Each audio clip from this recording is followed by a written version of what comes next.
जी, बिस्मिल्लाहिर्रहमानिर्रहीम। तो आज हम लोग अपनी जो प्रोग्रामिंग की सीरीज़ है इसके लेक्चर नंबर 2 में है, जिसमें आज हम लोग देखेंगे कि जो हमारे पास वेरिएबल है इन्हें डिक्लेयर कैसे किया जा सकता है। तो वेरिएबल्स को डिक्लेयर करने के लिए सबसे पहले हमें क्या करना पड़ेगा, हमें डेटा टाइप लिखनी पड़ती है और उसके बाद वेरिएबल का नाम लिखना पड़ता है। तो ये मैं आपको कमेंट में दिखाता हूँ। मुझे क्या लिखना पड़ेगा, डेटा टाइप, और साथ मुझे लिखना पड़ेगा वेरिएबल का नेम, वेरिएबल नेम। लास्ट में हमारे पास आ जाएगा सेमीकोलन।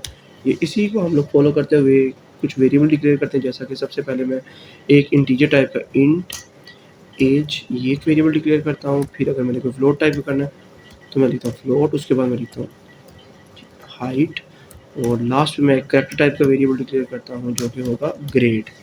तो ये आपके सामने है, ये मेरे 3 वेरिएबल यहाँ पे डिक्लेयर किए हैं। मुझे सबसे पहले मैंने क्या किया, उनकी डेटा टाइप लिखी है, ये जो ब्लू कलर में आपको नज़र आ रही है, और उसके बाद उनके नाम लिखे हैं जो कि आपको ये ब्लैक में नज़र आ रहे हैं, ठीक है। तो ये हो गए हमारे पास वेरिएबल डिक्लेरेशन। इसी तरह मैं वेरिएबल्स को इनिशियलाइज़ भी कर सकता हूँ। तो इनिशियलाइज़ेशन वाले को देखते हैं कि variable initialisation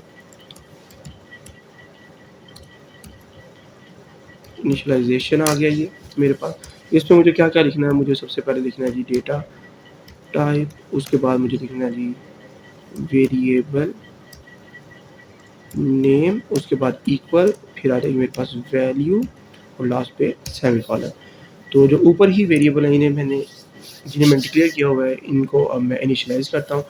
int as equal to 25। ये एक तो ये मेथड है कि आप इसी तरह कर सकते हैं। दूसरा ये है कि वेरिएबल डिक्लेयर करें आप, जैसे कि फ्लोट हाइट, और डिक्लेयर करने के बाद आप उसको वैल्यू दें, हाइट इज इक्वल टू 5.8।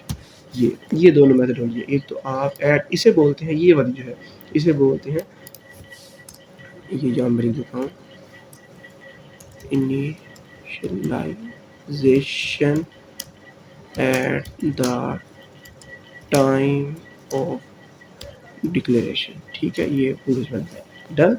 और ये क्या होता है, ये इनिशियलाइजेशन हो गया after declaring a variable. Basically initialization क्या होती है कि assigning a value for the very first time is called initialization. इसी तरह मैं जो 4 ग्रेड है उसे भी मैं वैल्यू दे देता हूँ, लाइक यहाँ पे मैं देता हूँ उसको ए, और ये यहाँ पे लगाते हैं सेमीकोलन। और अब हम लोग इसे प्रिंट करते हैं। प्रिंट करने से पहले आप हमें ये देखना पड़ेगा कि ये क्या हो रहा है, मेरे पास डुप्लीकेसी हो रही है। यहाँ पे भी मैंने वेरिएबल को डिक्लेयर और इनिशियलाइज किया, तो यहाँ पे भी तो मुझे इसको ख़त्म करना पड़ेगा, अदरवाइज़ एक एरर जनरेट हो जाएगा। ये मैं आपको दिखाता भी करके, अगर मैं इसे करता हूँ प्रिंट एफ, और यहाँ पे मेरे पास आ जाएगा, अगर मैंने एज को करना तो मेरे पास आ जाएगा परसेंटेज डी, उसके बाद मैं इसमें कॉमा लगा के और कर देता हूँ एज, और लास्ट में मेरे पास आ जाएंगे सेमीकोलन। अब अगर मैं इसे प्रिंट करने लगूंगा तो मेरे पास एरर आएगा, क्योंकि मेरे पास ये यहाँ पे देखें ये डिक्लेयर हुआ है और फिर ये दोबारा डिक्लेयर हो रहा है।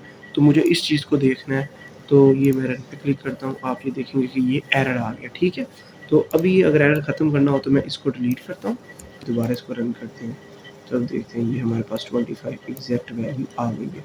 इसी तरह मैं अगर दोबारा इसी प्रिंटफ को कॉपी पेस्ट करता हूँ, ये कॉपी किया और इसको पेस्ट करते हैं, और अब परसेंटेज डी की बजाय मैं यहाँ पे परसेंटेज एफ लिख देता हूँ, और एज की जगह मैं हाइट लिख देता हूँ। तो अब ये मेरा, मैं इसको चलाता हूँ, ये देखें ज़रा, अब देखते हैं एक ही लाइन में आंसर आ रहा है, एक ही लाइन में 2 प्रिंटफ लिखे हुए हैं।